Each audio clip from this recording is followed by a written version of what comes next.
Dobrý den, ahoj, vítejte u poslechu další epizody PM Podu.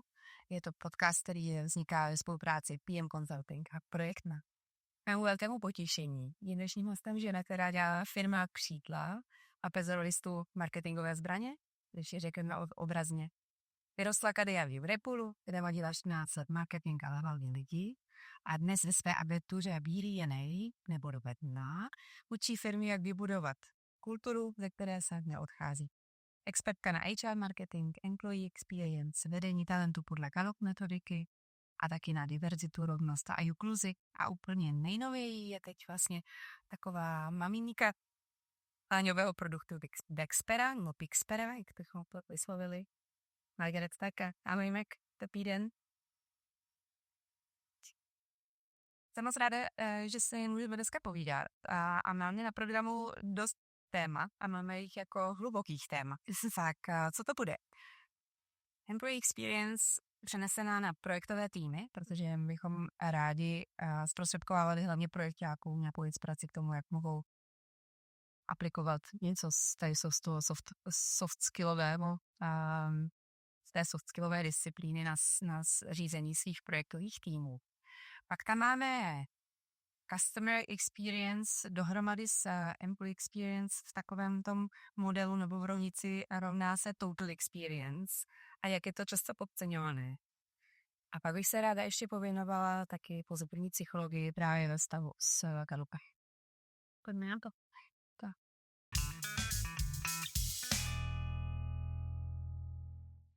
Vyplnila bys něco ke svému představení? Nie. Bolo to nadpredstavené. Vy jste ve své skromnosti, tam já nám tak přikyvovala, ale já sama mám zkušenost právě s vámi jako s Gallup koučkou a jste nám vlastně tenkrát pomohla při našem týmovém ladění Gallupím, ale potom se dostaneme až v tom našem třetím povídání. Pojďme začít rovnou employee experience projektových týmů. Když se podíváme na projektový tým, je to vlastně nějaké uskupení, nějaká taková konstelace lidí, která je účelně sestavená na nějakou konkrétní dobu trvání projektu. Má tedy nějaká specifika, ale řekla bych, že bylo by špatně podhodnocovat tam právě význam angažovanosti lidí, právě protože se jedná o nějaký jednorázový projekt. Které momenty v tom životním cyklu toho projektového týmu jsou zásadní pro angažovanost lidí? Ďakujem za otázku. Ja vlastne úvodom by som nejak ukotvila ten pojem employee experience a jeho význam a zmysel. Pretože v niektorých firmách vlastne employee experience stretávam chápané ako synonymum práve pre to slovo angažovanosť. A angažovanosť je dôsledkom employee experience, tako spokojnosť, retencia, fluktuácia, sú to ukazovatele toho, či tá stratégia na tvorbu tých zážitkov v tom procese vlastne funguje alebo nefunguje. A employee experience je vlastne komplexná stratégia a holistický prístup na to, ako aj projektový tým, jak vlastne môžeme si predstaviť malinký startup o 5 budoch, ktorý začína a napríklad ich prvý kvartál bude niečo ako projektový tým toho, že potrebujeme aj našu značku dostať na trh a potrebujeme nejakým spôsobom posiliť tie sales. Čiže ja vlastne ako projektové rozmýšľanie mám veľmi rada a myslím si, že je to téma, ktorá by sa mala viac dostávať na svetlo sveta, pretože do fungovania dáva systém a dáva nejakým spôsobom zmysel. No a na to, aby ste v tom projektovom týme s ľuďmi chceli zotrvať a vlastne fungovali najlepšie, ako v tom danom momente viete, tak si vlastne potrebujete uvedomovať, že v tom projektovom usporiadení nie ste len preto, že je tam aj ten proces, len preto, že máte nejaké pracovné nástroje, ale aj preto, s kým na tom projekte pracujete, s tým, aké vzťahy a interakcie na tom projekte sú a čo je zmyslom a cieľom a dôvodom vlastne toho projektu. A to sú úrovne práve employee experience, že keď napríklad konkrétne mala by som v pondelok byť projektový manažer, ktorý má svoj projektový tím a chcela by som uplatniť tu všetko, čo o employee experience viem, tak si nakreslím jednoduchú pyramídu, ktorá má 4 úrovne. Úplne na spodu je úroveň, ktorá sa volá pracovné prostredie a ja si ako manažer uvedomím, aké nástroje digitálne napríklad pre ten tým mám na to, aby mohli robiť na tom projekte skadekoľvek chcú a vytvoril som niečo, čo sa hovorí flexibilná firemná kultúra. Čiže aby tí ľudia vlastne mohli prispôsobovať napríklad svoje súkromie, teda prácu svojho súkromia, nie naopak. A vedľa toho technického je ešte pracovné prostredie. Či máme nejaké zázemie, či mám niekde pre nejakú kanceláriu, či vlastne aj to, ako je to zariadené, ide naproti tomu, akých ľudí do toho chcem pozvať. A to vytvára nejaký zážitok, to vytvára nejakú emóciu a ja budem používať slovo zážitok ako neutrálny pojem. Zážitok je byť pozitívny, negatívny, etikou. Potom je tam druhá úroveň pyramídy, ktorá je o tzv. Pozitívnom kultúrnom prostredí, kam napríklad je to téma pozitívne psychonie patrí. A vlastne tá emócia, ktorú by som chcela ošetriť, aby bola nastavená zdravo, by sa týkala psychologického bezpečia. Čiže aby na tom projekte ľudia sa nebali spraviť chybu, myslím takú tú nie kalkulovanú chybu učenia alebo chybu z nejakého pokusu, a aby vlastne celkovo ten strach tam bol eliminovaný. Strach nebáť sa byť taký, aký som, taká, aká som a nebáť sa, že nebudem napríklad ako prijatá alebo prijatý.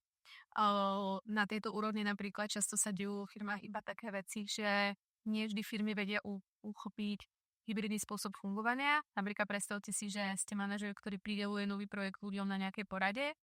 Podvedomia to pridelíte, budete inklinovať viac k tomu, že to pridelíte človeku, ktorý fyzicky na tej porade je, ako ten niekto, kto je napríklad pripojený online. Hej, že dejú sa napríklad aj takéto veci. Že nemusí to byť to psychologicky bezpečné prostredie, si neprestavte ako niečo fatálne, že buď tam proste sa šikanuje, alebo je to úplne super, ale aj takéto maličkosti vlastne vedia ovplyvňovať to, či sa v daných situáciách cítim psychologicky bezpečne, či po tej psychickej stránke, či sa cítim ako hotel. Tá tretia úroveň pyramídy je dôveryhodné prostredie. Tam sa budem baviť o tom, či sa človek cíti plnohodnotne prijatý. Stačí, že sa bavíme o onboardingu, o tom, že pozývam do našeho projektu nového člena, alebo prizývam do projektového riadenia Scrum Mastera, čiže nejaká nová pozícia, a ešte ju nepoznáme.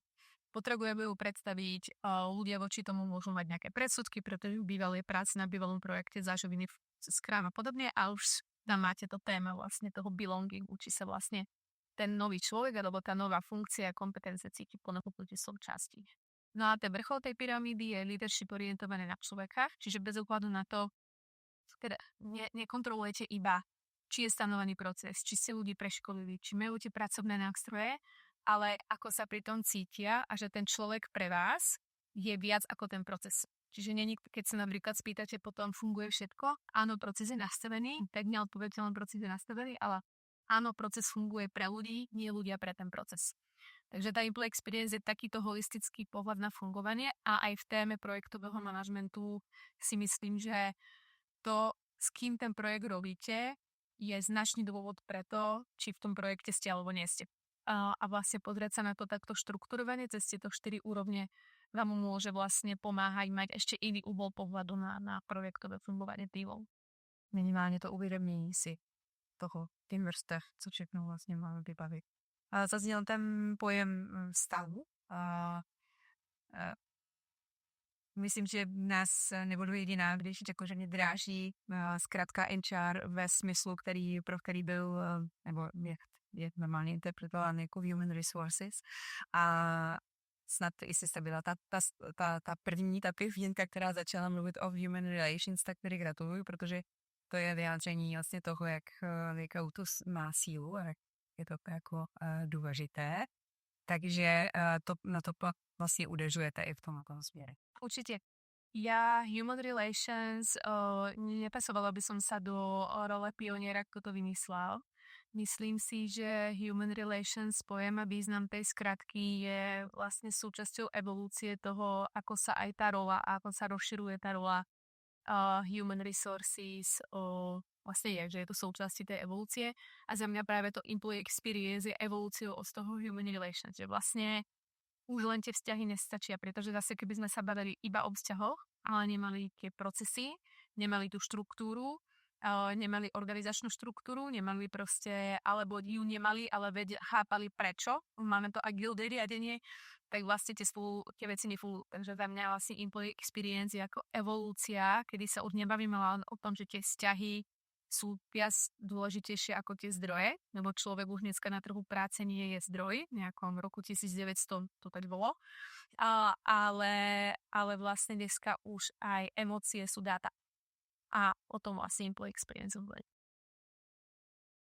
Jaký byste měla doporučení pro projektového šéfa projektového manažera, aby dokázal při nově vybudovaném týmu projektovém dostatečně dobře vybudovat to prostředí natolik bezpečné, aby se tam dalo právě otevřeně komunikovat, dávat zpětná vazba? Jsou nebo nějaké triky? Je ich asi viac. Ja konkrétne zostanem pri Galupe, ktorá, ak ju vlastne poznáte, tak vlastne Clifton Strengths reporty majú také 4 farby a sú to vlastne také, predstavte si, že je to komoda, ktorá má 4 šuplíky. A tá prvá komoda je fialová a vlastne sú tam také kompetencie, ktoré ja ako projektový manažér mám na starosti od začiatku do konca. Čiže niečo, čo musím začať a dokončiť. Potom tam mám druhú sadu kompetencií, ktoré sú o tom, aby som vedel dobre prenášať na ľudí potrebu vize, zmyslu, toho, prečo to robíme, kotviť to v tom, aby sme sa nestali obeťami nejakého oportunizmu napríklad. Ale vlastne vedel ich aj influencnúť do toho, že sa na mňa môžu spolahnúť, ako na niekoho, kto vlastne cez ten svoj leadership im dáva dôvod prísť zajtra do práce.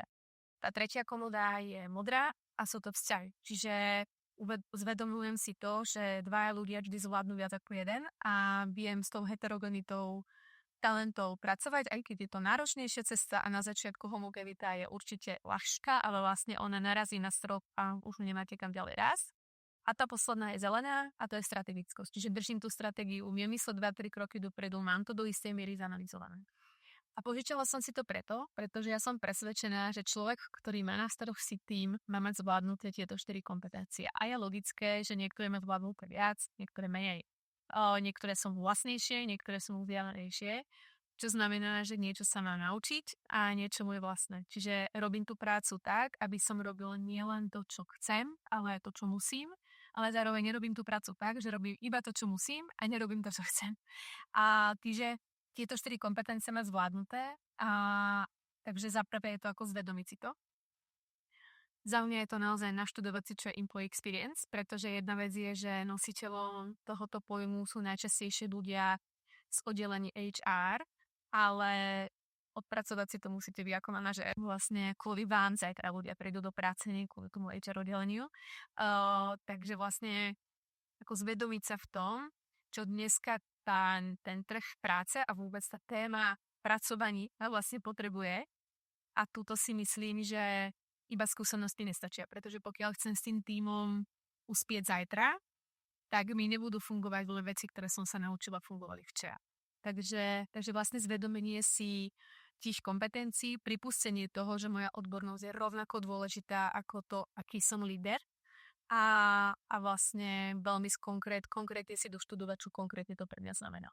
No, třeba taky posílit, že možná je to trošku v rozporu potom s tím s práci s tací s talenty, ale na druhou stranu je to takový kufřík, který by teda měl obsahovat tedy ty 4 části. Možná nebudu nějaké jedné té části dostatečně kompetentní, ale dobré o tom jako vědět. Mít možnost třeba jako dostat tu zpětnou vazbu a vědět, že této kompetenci hold jako třeba nedosahují jako zrovna těch výšin a být se toho vědomá, mít s tím nějak pracovat, tak abych neovlivňovala tou svojí jako nízkou silou v tomto, nebo nízkou kompetentností, nechci se mi úplně používat, jako kdyby nebránila rozvoji toho týmu, když třeba jenom já sama jako nebudu schopný dostatečně dobře třeba zvládat ten proces, jo. Budu třeba procesně slabší, budu si nerozumím. No, keď si mám možnost to něčím doplnit, alebo si vám naopak jako doplnit tu procesní znalost, abych já měla ten kufřík komplet. Jako rozumiem, ja uvediem asi príklad na sebe. A skôr ešte predtým poviem, že to slovo talent, tým, že je to prekladané z angličtiny, tak je tam troška taký ako problém v tom, že v angličtine to slovo talent, keby sme mali dobre trefne preložiť v zmysle, akú funkciu to má z pohľadu Clifton Strengths testu, tak je to váš najprirodzenejší spôsob podvedomí, ako je vám vlastné nacičovať alebo si o veciach rozmýšľať. A tie talenty nie sú výpisom toho, aký ste človek. Oni sú výpisom toho, ako túžite veci robiť. A to, ako ich túžite robiť, vie dopadnúť dobre a vie dopadnúť blbie. A potom medzi tým je strašne veľa ešte nejistôt. A vlastne tých 10 top talentov znamená, že to je kombinácia vašeho najčastejšieho spôsobu, ako rozmýšľate a živote. Ale rozhodne to není zoznam vysvetlení, prečo, keď tam nemáte nič modré, nie ste dobrý líder. Vy viete byť skvelý líder práve kvôli tomu, že vás ľudia obdivujú za vaše strategično. Viete byť skvelý líder za to, vás budú ľudia obdivovať, že proste zexekujete, čo slúbite, to pošlete. Vlastne, že vlastne tie farebné dynamiky nezabezpečujú to, že tá kompetencia vám pôjde alebo nepôjde, ale zvedomujú vás, čo túžite robiť viac a čo túžite robiť menej. A keď napríklad v kariére rastiete s dynamikou, kedy je vám najviac vlastná fialová dynamika a stávate sa zrazu z toho exekutorského odborníka lídrom, manažerom, vedome sa rozhodnete, že chcete v kariére rásť a chcete mať na starosti tým, tak je za mňa vašou, napadlo mi povinnosťou, ale nechcem byť takáto ostrá, vašou výhodou. Keď si uvedomíte, že pre tú novú rolu sa potrebujete veci aj naučiť a možno to bude práve tá téma, ktorú viac budete musieť robiť alebo chcieť, ale bez toho sa to nedá. Takže jedna téma sú kompetence a druhá téma sú talenty.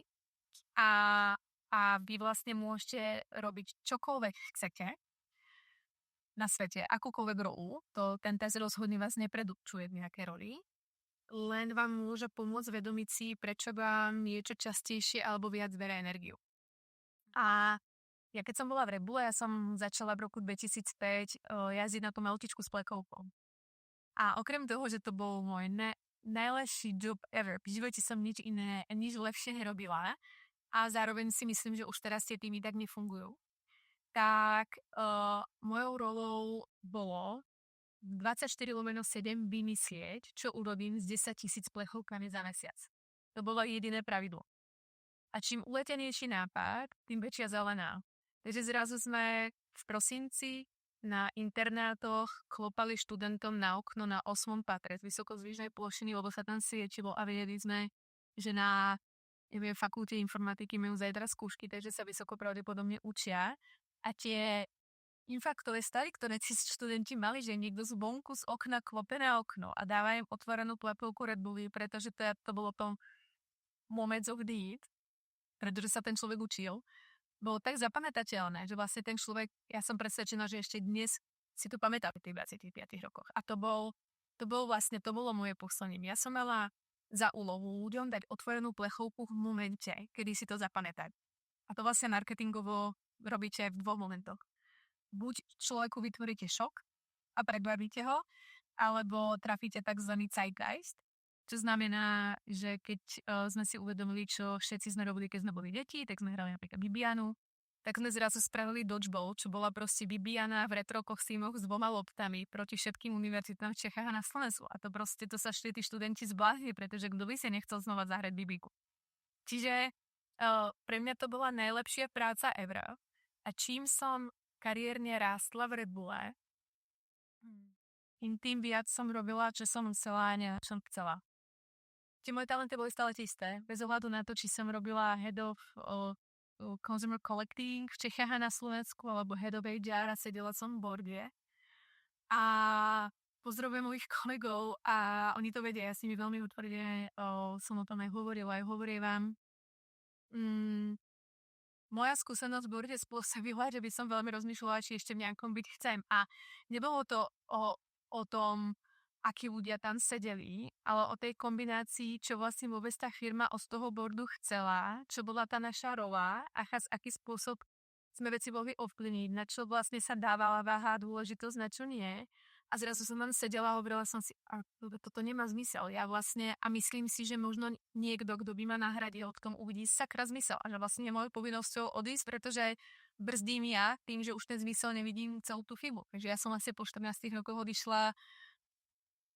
Sice som odišla, ja si do toho moment doteraz pamätám, že som odišla na ulicu a ja som mala iba SIM kartu s telefónom. Ja som nemala auto, nemala som telefón, nemala som zamestnanie. Mala som to mať 2 deti, z toho mladší mal 6 mesiacov, nemala som prácu. V tej dobe už do okolnosti nemal teda ani manžel, takže ja som spravila iracionálne úplne ako strašne divné rozhodnutie. Ale už teraz, lebo je potom, vám môžem povedať, že nikdy som sa necítila slobodnejšie. Že to bolo... bol to zvláštny paradox. Vlastne čím vyššie som bola, tým viac som nejladne tam byť nechcem. Úplně to cítím. A přestalo to být prostě tak má prča jako jít s tím vozítkem, jít s plekovkou. Ale to som cítila veľkú zodpovednosť. My sme tak rozmýšľali, čo ešte vymyslíme za veci a strašne nás to bavilo a ten pocit satisfakcie, že tie čísla šli hore, že ja som zažila Red Bull v najväčších časoch slávy, sme boli neporaziteľní. A to bolo to, ako zo mňa dostanete výkon. Ja som bola najvýkonnejší, najzaangažovanejší zamestnanec, len ma nikto nemotivoval cez variabilnú zložku alebo cez nejaké čísla. Ja proste vlastne som si mala možnosť nájsť tú vlastnú cestu k tomu výkonu. A to bolo... A to jsou ty angažované nevěznici. To je ta angažovanost, to není ta spokojenost, že? Ta angažovanost. Já dnes jsem nebyl... A tak pojďme si... Spokojnosť je... Ste spokojní. Veď sami seba sa spýtajte, čo cítite, keď si poviete, včera som sa cítila spokojne, napríklad o môj hlad som zajedla a môj žalúdok bol spokojný, versus cítila som sa zaangažovane. To sú 2 rozdielne emócie. Teď já jsem nějaký vnitřní motor, který, aniž bych to řídila, řekl, že mám věcej. Presne tak, napríklad som cítila hlad a cítila som, že nikto neurobí lepšiu chuť, ako si to navarím sama a vlastne ešte navarím aj pre suseda a jem to a nesem. Hej, čiže vlastne ma to úplne pohltí a zaangažujem sa urobiť viac, ako je nutné spraviť. Veľmi zjednodušene to vysvetľujem. A oba tieto pojmy majú svojho Jekylla a Hyda. A ja som Jekylla a Hyda zažila v Centru Paraplex, kde som 2 roky pôsobila. Ja som tam si založila firemnú kultúru ako oddelenie. A vlastne ja som tam šla s hypotézou, že zistím, ako vyzerá naozaj taká tá zmysluplná angažovanosť, lebo idem do nezisku. Ale vlastne, čo ma prekvapilo, a zároveň je to teda prirodzené, ale nečakala som to, že aj tam sa vedia ľudia pretekať, kto robí to väčšie dobro.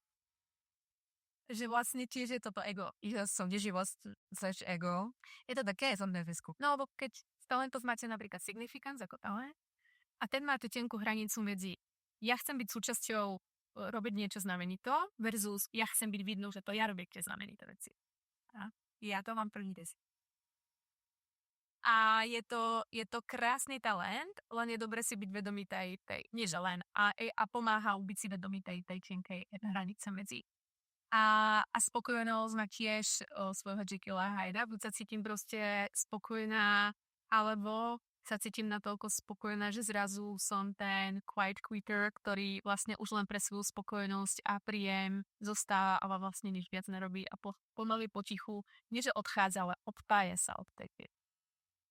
Ale takový smutný proces to bylo. Každý by si přál a víte, angažovaný členy projektového týmu vyšluví veteránu spokojení. A nebo aspoň spokojení. A takový to ty loučící se pojďme se ještě podívat, posvítit si na taky vlastně jedno heslo, ke kterému se vracíte. Neřiďte lidi, řiďte systém. Trošku to tady zaznělo. Pojďme to ještě dát do takové kostičky, ať to chápeme víc a příště už budeme chtít víc systém než lidi a z toho systému budú vypadávat tí angažovaní lidé. Ja som na tú vetu došla z úplne inej perspektívy. Keď som odišla práve z Red Bullu, a sama som toto, čo poviem, som sama robila, sama som si tým prešla tú evolúcii, tak som si vlastne uvedomila jednak v akej zlatej klietke som vyrastala, to bolo ako prvá vec, ale druhá vec, ktorú som si uvedomila, bolo, jak som videla, že niekedy v nejakej fáze kariéry vedieme tie týmy preto, aby nás tí ľudia mali radi, ale nevedieme ten systém na to, aby ľudia v ňom radi spolupracovali.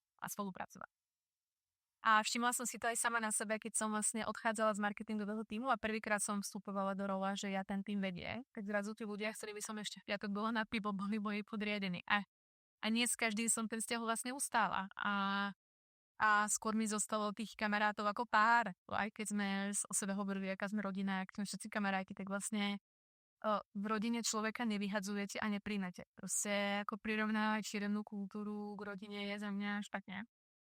Alebo celkovo atmosféru v firme. Ale tam som si vlastne uvedomila, že pokiaľ budem hovoriť, že pracujem preto, lebo tých ľudí vediem a pracujem pre tých ľudí, tak budem mať veľký problém robiť rozhodnutia, kedy to není o človeku, ale je to napríklad o nejakých racionálnych rozhodnutiach, o nejakých procesných zmenách, o zvedomení si toho, že na to dané obdobie kompetencia toho človeka bola skvelá, ale teraz vstupujeme do nového a nech ho mám akokoľvek rada, proste ja potrebujem novú kompetenciu. Uh, a, a ako náhle som si začala toto viac zvedomovať, tak mi to veľmi pomohlo a veľmi rada často o tom hovoriť. Vlastne myslím, že to bol Steve Jobs, je to taká klíše veta, ktorý povedal, že ak chcete, aby vás ľudia mali radi, predávajte zrdzvinu. Ale vlastne v tom leadershipe je to podľa mňa veľmi trefná veta.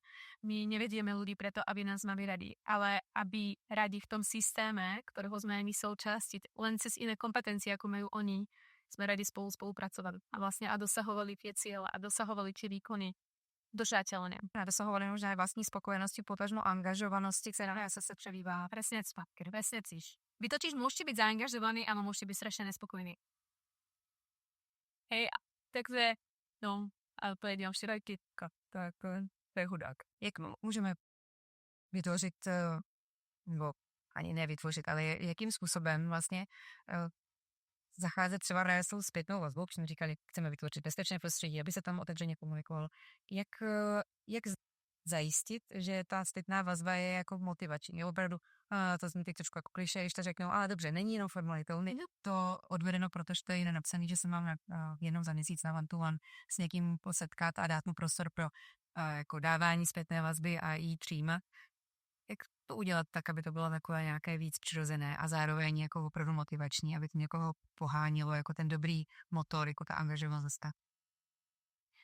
No, prednedávnom som školila v jednej firme spätnú väzbu a aj som predtým písala, že vlastne, že ma prekvapuje, jak stále, nie že prekvapuje, práve tým pádom ma to neprekvapuje, jak stále ako veľké téma to je, aj napriek tomu, ako často sa o ňom veľa hovorí. A spätná väzba vlastne je dobré ju vnímať ako formálnu a neformálnu, pretože ja vám dávam teraz spätnú väzbu aj tým, ako sedím, ako na vás pozerám, ako sa tvárim, či sa usmievam a tie samotné slova tvoria z toho 100% efekt sedia. A ak vám byť motivujúca, to už je neovplyvní. Ja si môžem povedať, že som spravila všetko preto, aby si tam počula, že pre mňa veľa znamenáte, že vidím, ako dobre pripravená ste, že mi vyhovuje ako zmysluplne a konkrétne mi kladete otázky a sú pre mňa veľmi zrozumiteľné, ale to, či by sa rozhodnete cítiť sa naďalej motivovanie alebo nie, ten kombík je u vás, aby si ho stláčate. Čiže ísť cieľene do spätnej väzby s cieľom namotivovať, by som ako vôbec ako zvažovala, či to ako neoddeliť, pretože spätná väzba je o tom, aby tu a teraz som transparentne vnímala tvoj uhol pohľadu a vnímala tvoju ponuchu, ako ma chceš rozvíjať, tvoje ocenenie, ako ma vidíš. Dala ti otvorenú otázku, ako ty si myslíš, že by som ti ešte mohla pomôcť a vlastne mohla odpovedať. A to, že to bude mať okrem iných emócií na mňa aj dopad to, že ma to viac namotivuje, zaangažuje do tej spolupráce, to už je o mojom rozhodnutí. A čo ja ovplyvním, je povedať, mňa motivuje, iba by som ti chcela povedať, že mňa ten rozhovor s tebou strašne motivuje, Majko, aj naďalej. Neviem, ako to ty cítiš, ale ja to tak mám. Čiže ja môžem oznámiť človeku, ale vlastne to, že dáte nejakú spätnú väzbu, nič nezaručí, že automaticky a poskytnete dobre, že automaticky sa stane, že ten človek sa namotivuje. Vysoko pravdepodobne sa to stane, korelácia je tam veľmi priama, ale ja na spätnú väzbu odporúčam chystať sa na základe tých vecí, ktoré v prvom rade ovplyvníte a potom vlastne to, či ten človek bol alebo nebol motivovaný, zistíte kontrolnou otázkou. Spätnou väzbou na seba. Takže, ale také tie formálne, tie one-on-one sú tie formálne spätné väzby, ktoré je dobré vnímať napríklad ako rozvojové spätné väzby. Ale rozvojová zpětná vazba vlastně znamená, že jenom měřím třeba tu deltu, ten krůček upředu oproti tomu, když jsme se potkali. Presne tak. A kľudne môžete pomenovať aj to, čo sa nepodarilo, len je to v tej rozvojovej spätnej väzbe je aj to, čo sa nepodarilo, cesta k tomu rozvoju. Čiže čo môžem spraviť preto, aby to bolo lepšie? čo ty vidíš, že sa ti nepodarilo, pretože to, že sa ti nepodarilo dosiahnuť cieľ, ešte neznamená, že v mojich očiach ťa neobdivujem za to, že si prvýkrát nabral odvahu to začať robiť. Ale môže tá cesta k tomu cieľu, že si spravil všetko, aj napriek tomu ten zákazník nedopadol, ale ja vidím tú snahu. A takže tá rozvojová spätná väzba pracuje s chybou ako s nástrojom na učenie. Ako náhle, ale idem dávať spätnú väzbu niekomu s dopadom na to, že končíme spoluprácu. To je úplne iná spätná väzba ako rozvojová. Tam sa tým pádom nebavíme o motivácii, tam sa bavíme o tom, či si naozaj rozumieme a či to urobíme bez ohľadu na to, čo sa stalo dôstojne a ľudsky. A to znova, ja môžem urobiť maximum, čo som v danom momente dokázala a aj takto druhá strana nemusí vnímať dôstojne. Tam tu může být samozřejmě obrovský jako rozdíl v tom vnímání, protože to úplně je životní nebo té situaci prostě i emočně. Což mě vede k tomu, jenom v sobě jsem měla by takovou myšlenku, že vlastně zpětná vazba je taky takový systém, nikoliv jako.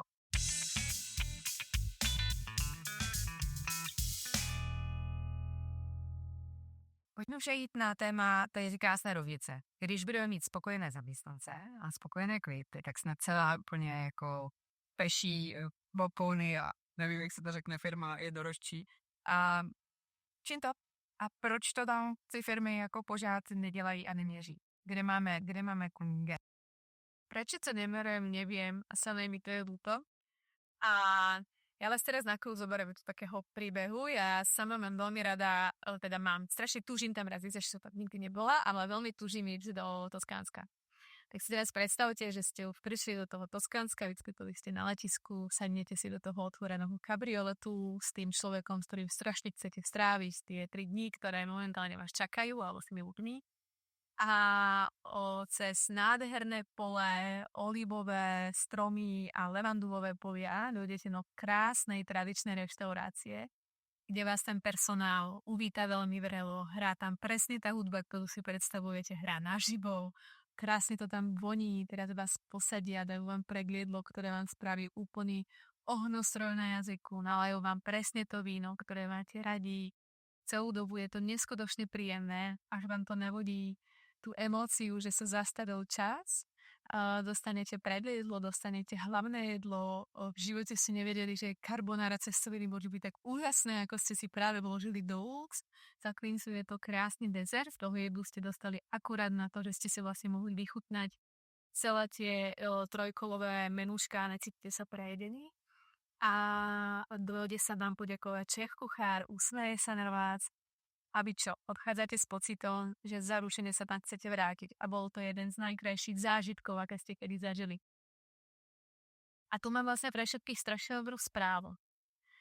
My veľmi dobre vieme, ako má vyzerať prístup k človeku, keď od neho chceme peniaze, keď chceme, aby sa vrátil, keď chceme, aby to bol náš zákazník, keď chceme, aby o nás dobre hovoril, keď chceme byť zisková reštaurácia, ktorá dá ľuďom dôvod priletieť a presúvať sa hodinu autom v úplnom zapadnutom údoví, len preto, že sa o nás proste hovorí, že sme skvelí a máme nišeneckú hviezdu. Prečo tento spôsob uvažovania a stratégie nemáme smerom k ľuďom, ktorí pre nás pracujú? Neviem. Respektíve tuším a nie je to dobré, ale zároveň toto je dobrá informácia. My veľmi dobre vieme, čo máme robiť. My veľmi dobre vieme, čo máme smerom k človeku urobiť na to, aby sme mu dali dôvod s nami zostať a vydržiť. Čiže v tomto tá customer experience a employee experience rovnica má jednu spoločnú vec, okrem iných, a to je, že aj jedna, aj druhá vytvára zážitok, ktorý dáva človeku buď ráno do práci znova ísť, alebo neísť. A vlastne klientovi. Alebo klientovi, presne tak. A to je, či je to B2B, B2C, ďakujem za doplnenie, je vlastne principiálne za mňa to isté. Ale nedieje sa to.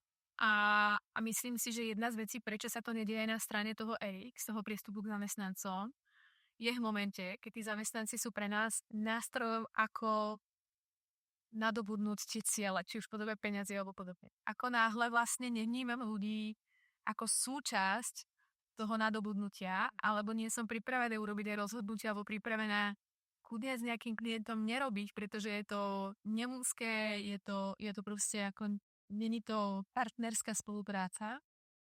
kým my ako spoločnosť nebudeme mať odvahu vlastne uvedomovať si, že nie vždy ten výkon a nie vždy tie peniaze a ten rozpočet a ten budget je tá jediná správna finálna destinácia, tak sa tieto veci diať budú.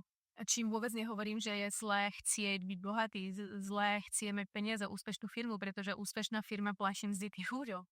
Ja hovorím o tom spôsobe. A dá sa byť biznisovo úspešný a ľudský k ľuďom. Proste dá a verím v to, som o tom presvedčená. A zároveň my vieme, čo na nás ako na človeka funguje alebo nefunguje. Takže ja tam vidím tú prepojenosť týchto dvoch rovníc.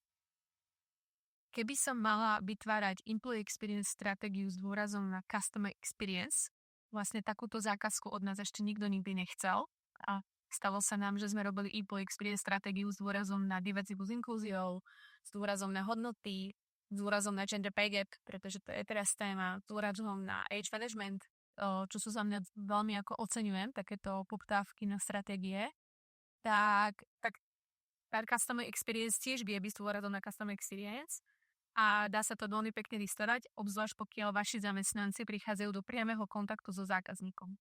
Tak v tom momente by sa napríklad jedna konkrétna vec, ktorú určite viem, že by som chcela a budem ukazovať firme v súvislostiach, je vypýtať si práve ten customer experience feedback napríklad.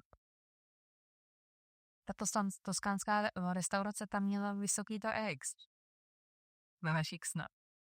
V mojich snoch áno, ale zároveň ja som sú aj firmy, kde máte veľmi vysokú CX, alebo ja konkrétne služby jednej firmy veľmi často ako mama využívam, ale pritom tá ako employee experience tam nie je, ako nehovorí sa o nej, že ako ľudská, je veľmi ako výkonne orientovaná. Ono sa to dá, vy viete vlastne mať veľmi výkonnostne employee experience nastavenú a CX veľmi funkčnú, ale je to drahé, pretože máte vyššiu fluktuáciu, ľudia vám častejšie odchádzajú, pretože to nie je dlhodobo udržateľné. Tlačiť ľudí do maximálneho výkonu a buď s tým počítate ako biznis človek, že vlastne OK, ja tento biznis takto vystavať chcem, ja som pripravený proste na mieru fluktuácie 20% ročne, tak tým pádom proste vy robíte to vedomé rozhodnutie a viete si vypočítať, koľko vás stojí 20% fluktuácia a koľko by stala 10%. Tá čiastka sa dá veľmi presne vypočítať. A pokiaľ vy sa rozhodnete mať tu 20, tak tým pádom vaša employee stratégia je tlačiť na výkon so zvedomením, že budete mať vyššiu fluktuáciu. A nebude to ako keby nebudete mať dlhodobo udržateľný ten istý kolektív ľudí, ale proste budete musieť posilniť napríklad rekrutérsky tím, pretože odchody a príchody budú u vás častejšie ako napríklad u vašej priamej konkurencie, ktorá netlačí až tak na výkon, ale snaží sa proste ísť inou cestou. Čiže ja nechcem vyznieť, že tá restaurácia funguje len preto, že tá employee experience je dobrá. V mojich snoch áno, ale zároveň ja sama oberám niektoré služby, kde vnímam, že tá firma ako employee experience mám veľmi výkonne nastavenú a tá sú úplne skvelá. Je vlastně součástí strategie firmy. To je nějaká firma, rozhodnout se pro to, protože to prostě třeba biznisově jako... Presne tak. A v tejto konkrétnej firme, ktorá má veľmi dobrú službu a produkt a je známe a je známa, že je ako výkonu chce nastavený zamestnávateľ, môže byť problém z vecí, ktoré neovplyvníte, že starneme. Že vlastne dneska ten priemerný vek v Čechách je 45 rokov a najzastúpenejšia skupina ľudí na trhu práce sú ľudia v mojom veku. Ja mám 43 a proste bavíme sa o ľuďoch, ktorí sú vlastne starší alebo mladší v dome. Čo znamená, že keby som tú vysokú mieru fluktuácie mal 20 rokov dozadu, tak vlastne ja si viac vyberám, pretože ten trh práce bol zastúpený hlavne mladými ľuďmi, ktorí na trh práce prichádzali. Dnes ten trh práci už nie je tak zastúpený hlavne mladými ľuďmi, ktorí prichádzajú na trh práce a to budete v každej firme cítiť, že ten počet tých CVčiek nie je taký, aký bol kedysi. A není tam veľa tých mladých, ktorí sú najlacnejší, lebo proste plačím za skúsenosť. A toto ma môže reálne dostať do objektívnych problémov, ktoré ale neovplyvním.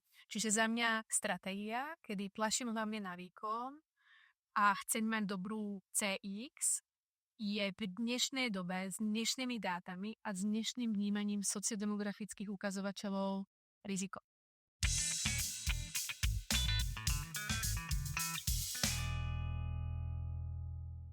Vrhneme se do téma galupu. Už jsme naťukli, už víme, že talent není talent. A je tady pořád takový dluh možná historický, že stále více se soustředíme na to, abychom opravovali své slabiny, než abychom rozvíjeli nějaké své silné stránky. Co máte se s tím? Živí vás to dní? Mám k tomu sklony, pretože môj prvý talent je maximizer, čiže pre mňa čokoľvek, čo je ja vlastne hneď vidím chybu. Ja aj dneska, keď otočíme, tak prvé, čo ma napadne, je zoznam vecí, ktoré som mohla spraviť inak alebo lepšie. A to, že mi to v hlave naskočí, ja neovplyvním, ale to, ako s tým naložím, to, že si zvedomím, že OK, toto je zase ten vzorec, takže mám sa začať pochváliť, tak to už je na mňa, ako s tým naložím. A vy ste to tak pekne v tej otázke aj vlastne už naznačila, školský systém. Keď sme chodili do školy a vlastne v mojom ročníku nič iné ako známkovanie neexistovalo. Moje deti chodia na Montessori, takže oni známky nedostávajú, ale ja som vtedy nepoznala ten iný systém. Tak automaticky to znamenalo, že som chodila na doučovanie z niečoho, v čom som mala zo známku. A môj konkrétny príklad bolo, že ja som mala známku z matematiky, pretože ja som chodila od prvej triedy do jazykovej triedy a v tretej triede sa stala naša triedna matikárka, takže sa samozvané z nás stala matematicko-jazyková trieda a ja som vlastne mala 2, 3 z matiky. Čiže moje rozhodnutie ísť na strednú školu bolo o tom, že sa nerobia príjmačky z matiky, takže som skončila na pedagogickej strednej, potom na vysokú školu som takisto hľadala školu, kde sa nerobia príjmačky z matiky, takže som skončila na pedagogickej pre len prvý stupeň a ja som ešte vyštudovaný učiteľ pre deti so zrakovým znevýhodnením. Ale to asi tých 7 rokov na tých 2 fakultách ma tá matika čakala ako štátnica povinná.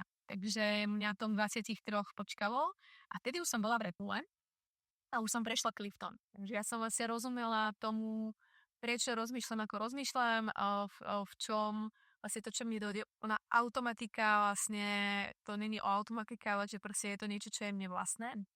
A mne ako dodnes sa vie snívať, že som nespravila štátnicu. Akože tie emócie spojené s tým strachom z tej matematiky boli strašne silné, lebo naša triedna, keď sme robili 5 minútovky, tak ma spíchala kľúčom pod rebra, lebo nás túto ťahala, keď sme spravili nejakú chybu. Takže pre mňa ako matematika bola ako strašná a aj to doučovanie, ktoré som navštevovala, bolo vedené tým spôsobom, akým nám ona vysvetľovala tú matiku. No a ja som sa počas toho týždňa, čo som sa učila na štátnice, rozhodla, že sa tie skripta budem učiť tak, aby keď to hovorím mojim rodičom, tak aby to pre nich bolo zrozumiteľné.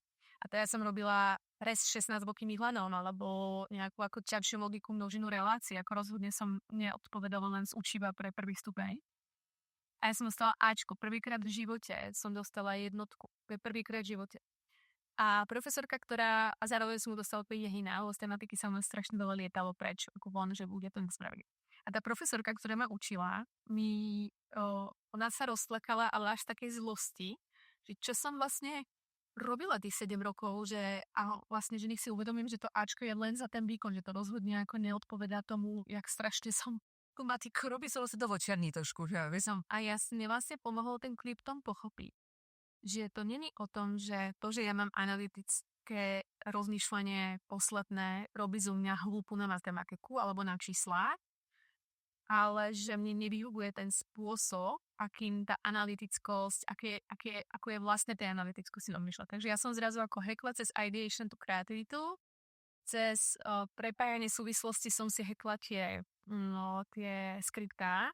A ja som šla tak pripravená na tie štátnice, že ja som nemala šancu, aby som niečo neodpovedala. Čiže tým chcem ako všetkým povedať, že to, aké robíte známky, to, aké ste dávali známky, vás nepredurčuje k tomu, čo máte robiť a ani to, čo vám vyšlo v galupe, vás nepredurčuje k tomu, či máte alebo nemáte mať manažerskú pozíciu alebo exekutívnu. Ono vám to otvára oči v tom, čo vám bere a dáva energiu. A vlastne odporúčam, a v realite to tak aj je, ak aspoň 30% zo dňa môžete robiť veci aj tak, že vám to tú energiu dáva, tak tá vaša práca proste bude mať zmysel. Ale rozhodne nie som fanúšikom toho, aby ste si vyskladali prácu iba na základe talentu. To je skôr alibizmus a vlastne tie talenty nie sú odpovedou na to, čo robiť nebudete. Takže ja tabulky milujem, ja sa veľmi rada hrabem v analýzach a keď sme s týmom stavili Employee Experience Mapping a nehávali sme si ten proces celý certifikovať, ja som bola tak hrdá na celý tým. Ale tú samotnú tabulku vymýšľala moja kolegyňa, ktorá mala za hodinu a mali ste pocit, že ste jej dali darček na Vianoce. Ja by som tú tabulku urobila, trvalo by mi to 2 týždne, bola by som strašne vyčerpaná a aj tak by tam nebolo ešte niečo navyše, čo tam ona poslala. A to je celé. To je na krásném příběhu deklarovaný, jak to vlastně funguje. Já ten příběh znám už z lidské konference, kde jsem měla přednášku a tam mě to taky zasáhlo. Jenom jsem netušila, jak dlouho vlastně trvalo, než jste se takhle jako i vnitřně trošku s tím popasovala a našla tu cestu k tomu, jak to hacknout. Tak to teda jako smekám před tou výdrží, jak se to vlastně vydržela. A je to vlastně hezký příklad toho, jak se vlastně s tím dá může pracovat. A to znamená, že vás vlastně ten Gallup z toho trošku jako vyberu, tady z tohohle toho. Už o sebe nikdy nepoviem, že som hlúpa na matiku, ale do 23 to bola moja matra. Proměnil se nějak váš Gallupý profil a dělala jste si ho jako průběžně víckrát za svůj život? Robila som si ho 6-krát, pretože som chcela na vlastnom príklade potvrdiť, že není správne si ho robiť pretože máte si ho robiť raz a vlastne s ním pracovať. Ja som si ho urobila druhýkrát aj preto, že sa tam pridala čeština. Teraz od tohto 1.1.2026 sa dá už je tam aj slovenčina. Takže viete, ten test robiť aj po slovensky. A tým, že tých 20 sekúnd ovplyvňuje to, ako rýchlo na to reagujete a moja angličtina je taký upper intermediate level, tak som sa vlastne bála, či to neskreslilo, ale úplne na rovinu vždy sa vraciam k tomu prvému výstupu.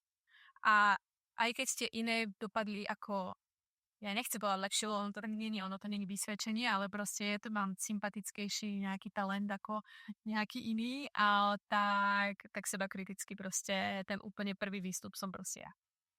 Je to lákavé, být asi nějaký sympatičtější profil, ale nebudu to dělat. Zadal mi je i docela čerstvý, ale já jsem si tady, oni jsme neudělali okénko informativní, co Gallup je. Máme na to celý jeden díl našeho podcastu s Vaškem Bukem, takže doporučuji a právě nezdržuju tady s tou tématikou, abychom se mohli věnovat jiným věcem. A to je třeba i to, jak se dostat pomocí toho, jak se sebou pracovat, co o sobě vím, nebo co jsem zjistila na základě třeba právě tady toho profilu. A jak se lépe vypořádávat s tím, po čem teď teda bych řekla, všichni dostoužíme, to je ten sas takového toho hlubokého fokusu, takového toho flow, po kterém novýho solemí a mí. Pořád nás jde něco z toho stavu vypadá. Na toho flow máte na to nejaký hack?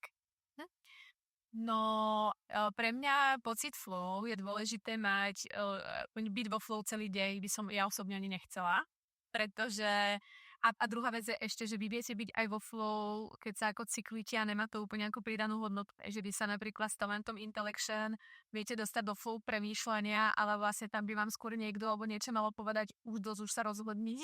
Teraz to veľmi zjednodušujem, ale ono ani to flow nemá to iba pozitívnu konotáciu, ale má to v značnej miere ako dobrú pozitívnu konotáciu. Napríklad zóna flow je aj zóna, ktorá delí tú zónu komfortu a zónu nebezpečenstva. Je to taká tá zóna diskomfortu, kedy vlastne niečo idete robiť prvýkrát, ale vlastne 3-krát rýchlejšie sa v tej zóne učíte, pretože tratíte ten klinec po hlavičke.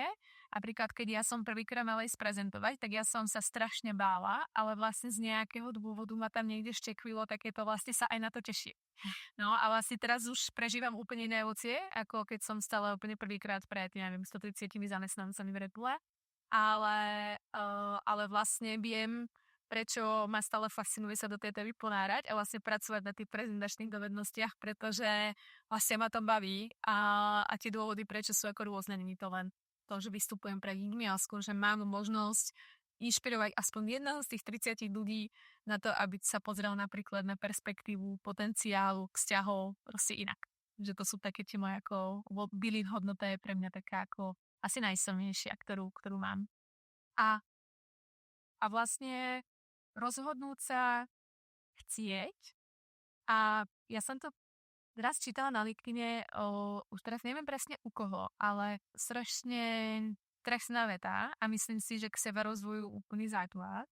Že ak si myslíte, že tu a teraz ste už najchytrejší v miestnosti, tak ste v zlej miestnosti. A A vlastne taká tá ako pokora, alebo takéto zvedomenie si, že to, že dneska mám pocit, že viem všetko, neznamená, že zajtra to tak zostane. A je za mňa ako vysoký predpoklad k tomu, že človek k tomu seba vzdelávaniu, seba rozvoju bude otvorený. A, a zároveň vlastne, ak s nami do konca našich životov už niečo bude konštantne, tak je to zmena. A ona tá zmena má stále rýchlejší dopad na to, jak fatálnejšie sa tie veci menia. Tak keď si napríklad uvedomíme, kedy sa ľudia prepravovali na koni versus ako, aký časový úsek ubehol k autu, ale už čo sa stalo s počítačom a čo sa stalo s telefónom a mobilom, tak vlastne tie časové úsečky sa vlastne skracujú. A tá zmena sa mi už bude stále a my jej nedokážeme ísť naproti, pokiaľ sa sami zatvoríme a nebudeme vlastne tú zmenu aj sami sebe vlastne otvorení chcieť vlastne aplikovať. Takže pre mňa seberozvoje sa bez neho to nedá a neznamená to radi čítať alebo radi počúvať podcasty, ale proste si len dovolí pozrieť sa na veci z inej perspektívy. Hej, evoluce, to je vlastně pohon našeho života, takže to stavit to nelze nikdo předtím zavíjá oči trošku víc.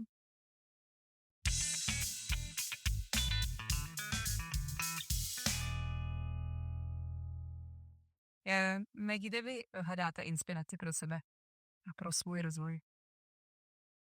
Momentálne najviac v deťoch, pretože s nimi každý deň zažijem novú vec, lebo ten deň je pre nich nový.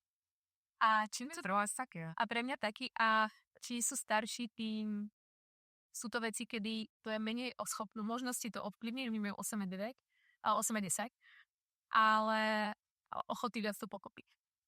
Tak to je asi tá jedna inspirácia. A ja celkovo milujem rozhovory s ľuďmi, tak je to jedna na jedna. A vlastne môj seberozvoj a ochotu rozvíjať sa poháňa aj to, že mne záleží na vzťahoch, ktoré okolo seba mám a nechcem byť tým dôvodom ja, ktorý vlastne ich nejakým spôsobom ako zraňuje, kazí a podobne. A inak ja sa inšpirujem ako každý deň, ja si fakt dokážem ako samej sebe skákať do rečí, čo všetko som zažila v jeden deň. Manžel sa mi smeje, keď večer zaspávame, že čo všetko ja v tej hlave ešte mám. Pretože mňa inšpiruje to, že som dokázala prvýkrát zalepiť skrinku, lebo ma baví, akým procesom som na tým rozmýšľala, až po to, že ma inšpiruje rozhovor s pani pokladničkou, keď platí potravina. Že pre mňa vlastne všechno je rozvoj. No, všechno je rozvoj.